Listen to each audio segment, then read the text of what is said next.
Olá, no programa de hoje você vai conhecer a história de um dos maiores nomes do automobilismo do Brasil e do mundo em todos os tempos. Emerson Fittipaldi. Agora, nos estúdios do Band News, começa Face a Face.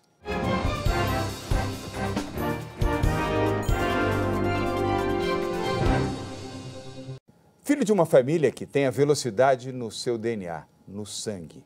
Um dos pilotos que construiu a história do automobilismo no Brasil e projetou mundialmente. Quais foram as curvas perigosas e as retas gloriosas na vida de Emerson Fittipaldi, o entrevistado de hoje no Face a Face? Emerson, obrigado por você estar aqui. Obrigado, João. É sempre uma alegria rever você. Meu amigo de muitos e muitos anos. Muito obrigado. Amigo da nossa família, tenho uma enorme estima e profunda admiração por você. Obrigado, João. Emerson, seu pai, Wilson Fittipaldi, o Barão, foi um grande incentivador seu. E você sempre se emociona quando fala do seu pai, e ele se emocionava quando torcia, quando apresentava você e quando transmitia as suas corridas. Qual é o papel, qual o fator de influência do Barão, seu pai, Wilson Fittipaldi, na sua vida? Olha, João, foi o fator mais importante da paixão que eu tenho pelo automobilismo. Pouca gente sabe disso, mas em 1949, Grande Prêmio de Bari, na costa adriática, Chico Landi, guiando uma Ferrari, primeira vez guiando uma Ferrari, ganhou o Grande Prêmio, primeira vitória da Ferrari numa Fórmula 1, com o brasileiro Chico Landi, que era nosso ídolo, meu ídolo, desde criança. Aliás, ídolo de todo, até hoje, é um ídolo de todos os que amam automobilismo. E meu pai transmitiu pela Rádio Pan-Americana, que ainda não era Jovem Pan. Era a Rádio Pan-Americana. Tipo, chegava a voz dele 5 minutos mais tarde, quando acontecia lá. Então, a história... Você nasceu em que ano, Emerson? Eu nasci em 46. Eu tinha Você 2 ouviu anos. essa gravação, não? Depois? Não. Não. Eu não sei se o Tuta ainda tem na Rádio Pan-Americana. O histórico, talvez não tenha. Talvez não tenha, porque é uma coisa muito... Logo depois da guerra. E tem uma história que eu soube há um mês atrás, em Paris, que eu não sabia até então. Descobri agora. Foi a primeira vez que a Ferrari entrou num grande prêmio, que não era campeonato mundial, mas era o carro grande prêmio.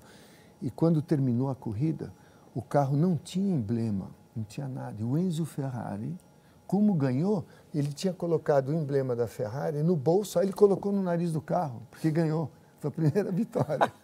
Que história é essa, hein? O marketing do Enzo Ferrari. Emblemática a história, do Commendatore Enzo Ferrari. Emblemática Essa história eu não sabia, nem meu pai nunca me contou, Olha nem só. o seu Chico me contou. Agora, mas Emerson, é uma história linda do automobilismo que meu pai começou, né? Ele incentivou não só eu, meu irmão Wilson, mas inventou as 1000 milhas brasileiras, as 24 horas de Interlagos. Então, ele fundou a Confederação Brasileira de Automobilismo. A paixão do automobilismo dele passou para mim e para o Wilson. Mas ele correu? Seu pai chegou a correr? Ele correu Como amador? Como amador. Ele chegou a correr de moto em 1953 com uma BMW, numa corrida de 24 horas, teve um acidente, ficou 3 meses em coma. Como sua amador. mãe deve ter dado um break nele. E ele colocou na BMW um transmissor portátil da Rádio Pan-Americana, que ele descia, ia falando, estou aqui saindo da curva 2, curva 3. Incrível isso, hein? Eu tenho a foto dessa, essa foto eu tenho. E com o doido do Tuta, do seu Tuta, o pai do Tutinha, então que era ousado como o que para fazer essas coisas.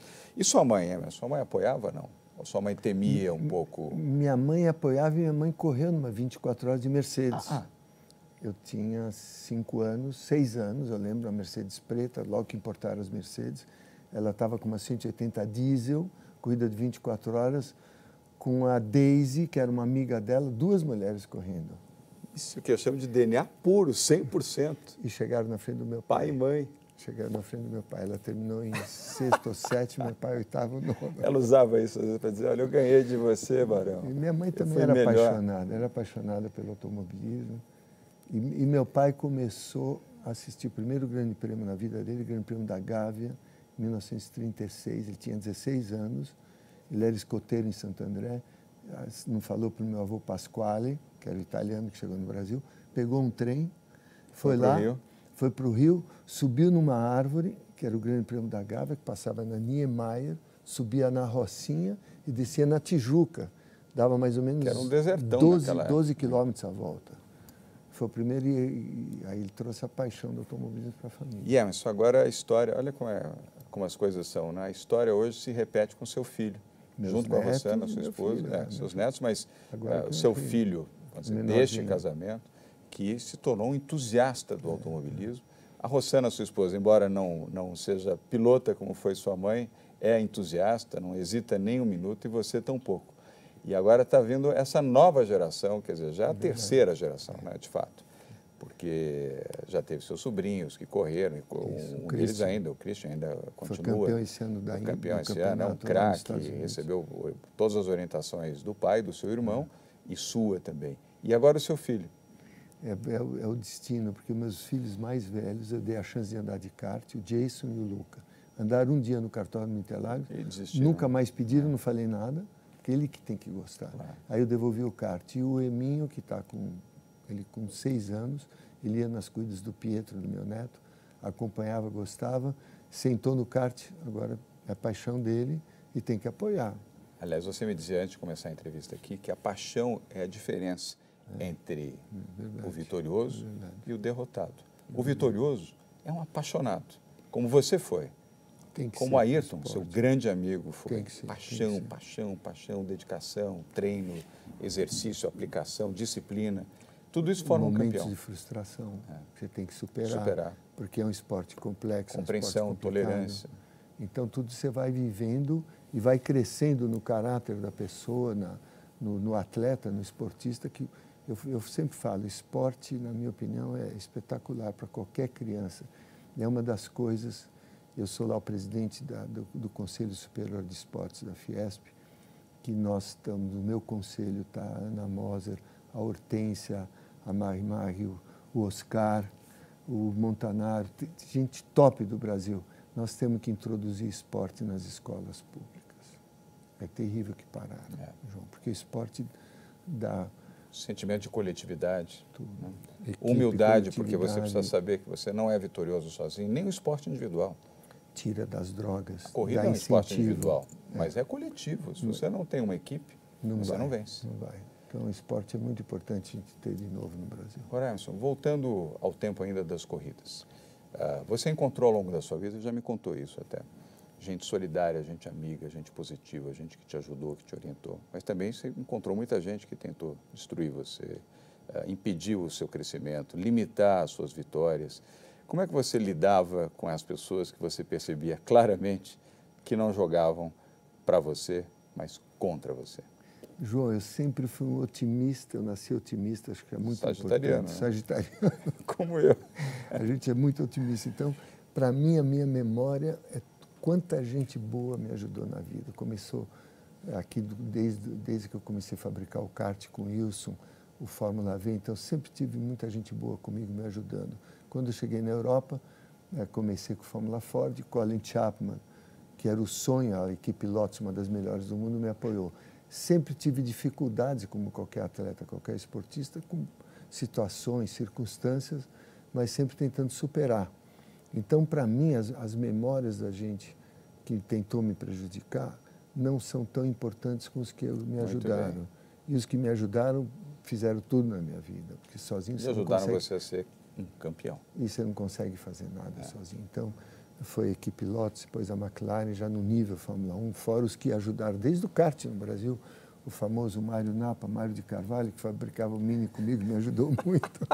Mário Napa. Mário Napa, que está lá até hoje na Mini. O Emo está guiando o Mini kart, que a gente começou junto há 50 anos atrás. É espetacular essa história. Aí McLaren, o Teddy Mayer me ajudou. Aí na equipe Copersucar também eu tive um apoio muito grande, todo mundo da equipe. Aí quando eu fui para a Indy, a primeira equipe foi Pat Patrick, Chip Ganassi, depois a Penske, que é a melhor equipe americana. Então, sempre tive muita gente boa. E olha que bacana, o Emerson, ele eleva os que o ajudaram e simplesmente esquece os que o prejudicaram. Ele põe no coração, na memória, na lembrança, os que foram positivos. É uma forma também de você estar sempre com o coração aberto e livre só para as boas coisas, só para reter as boas memórias. Tem um ditado em inglês que eu aprendi, que é muito legal, é uma filosofia de vida, que vamos tentar traduzir, mas é uma coisa muito pessoal, que eu aprendi que é fantástico. Past is history, future mystery.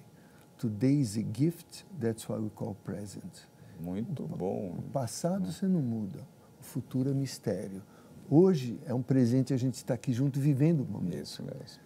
Então é um presente, é um gift. E viva intensamente. E viver. Então o passado você não muda mais, mas o futuro a gente é um mistério. E tem que curtir hoje, que é o que a gente está vivendo. Então acho que é uma filosofia não só para esporte, mas para qualquer pessoa. Para a vida. E o Emerson sabe viver. Você é uma pessoa feliz, você teve casamentos, mas você nunca teve a incompatibilidade, a briga, a desafeição. Não. Você sempre soube tratar muito bem todas as pessoas na sua vida, os seus amores, seus amigos, seus companheiros, seus parceiros. O Emerson sempre foi uma pessoa do bem. Aliás, um bom sagitariano trata as pessoas assim, sempre pelo lado positivo das coisas, né? E sempre procurando acelerar a vida. E o Emerson, ele é um menino ainda, tem mais 50 anos de vida. Com mais 50 anos de vida, ele ainda vai estar fazendo planos para o ano seguinte, porque ele não para. Não para, não é isso? Não para. Eu acho que todos nós, né, na vida erramos e acertamos. Os erros você aprende e vai evoluindo na vida. Isso. E tenta acertar cada vez mais.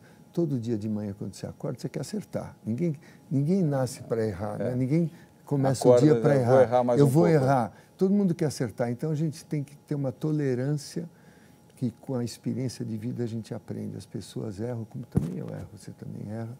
Todo mundo achar um piloto de Fórmula 1, o cara é perfeito, ganhou a Índia, é perfeito. Não, eu errei muito na vida. Você pede desculpas quando você erra? Com certeza, é muito importante. Eu acho que o ser humano, o Deus fez a gente uma máquina perfeita, mas que erra. E a gente tem que aceitar isso, todos nós erramos. Então, essa tolerância que você tem que ter com o outro, quer dizer, eu sempre me coloco na posição do outro. Se eu errei e falhei, como que ele está me vendo? Como é que eu posso acertar essa situação? E as minhas ex-mulheres são amigas até hoje também. A Marilena, a Tereza, a gente tem um relacionamento excelente, que é muito importante. Não fica aquele famoso ranço, né? Ou rancor. Que muitas vezes que só te consome por dentro. Então, eu acho que past history, passou.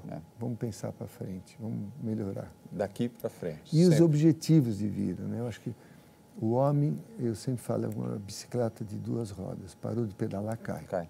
Você pode pedalar um pouco menos, depende de onde você está. Às vezes na descida não pedala e vai legal, na subida vai ter que pedalar mais forte. São momentos de Mas sempre dificuldade. No equilíbrio, né? Sempre no equilíbrio. Mas e religião para você? Qual é o efeito, a força que a oração, a religião teve e tem na sua vida? Olha, João, eu acho que a minha avó, quando fugiu da Rússia, de carroça, que meu avô era oficial do Stalin, então eles passaram o pior da Revolução Comunista, que foi em 1928. Minha mãe tinha 7 anos, com 3 irmãos pequenos, fugiram de carroça. Minha avó era uma pessoa de muita fé, acreditando em Deus. E essa fé, ela era católica, muito fervorosa na fé, passou para mim. E minha mãe, que tinha 7 anos e viu, foram 25 milhões de pessoas que morreram. E minha mãe via morto de tudo, quando minha mãe falava, onde está Deus? Como que existe Deus? E minha mãe, até 3, 4 anos antes de morrer, aceitou Cristo e aceitou Deus. Graças a Deus, ela não acreditava. E essa fé da minha avó passou para mim. Então, eu cresci numa família católica pelo lado da minha avó e pelo lado do meu pai, os italianos, todos católicos. Mas o maior prêmio da minha vida foi quando eu aceitei Cristo, em 1996, que eu tive aquele acidente terrível na Índia. Foi. Eu tava, quase que você partiu. Eu estava todo ferido, quebrei todas as costelas, quebrei o pescoço, literalmente arrebentado na cama. Entrou Alex Dias Ribeiro com a Bíblia, olhou para mim, olhei para ele e falei, Alex, você vai me dar extrema-unção? Você acha que eu estou morrendo? Ele falou, não, eu vou te apresentar Jesus. Foi a melhor vitória da minha vida. Mudou a minha vida. Bonito você lembrar isso. E do Alex tendo esse gesto com você, né? E mudou, e quando eu conheci a Rosana, ela já era cristã evangélica, eu sou da Igreja Batista aqui do Morumbi, frequento a Assembleia de Deus, eu frequento tudo. Mudou minha vida, porque realmente, num mundo difícil que está hoje em dia, quando você aprende a verdadeira educação cristã, que é o que está escrito na Bíblia, é uma coisa tão poderosa, tão potente a oração, você está com Deus, que você consegue encarar as dificuldades da vida. Todo cristão tem a mesma dificuldade dos não cristãos, a gente não acha que vai melhorar, mas a superação das dificuldades com Deus é diferente. Você consegue superar. Consegue Essa é a superar. diferença. Com Deus no coração, Você você consegue superar.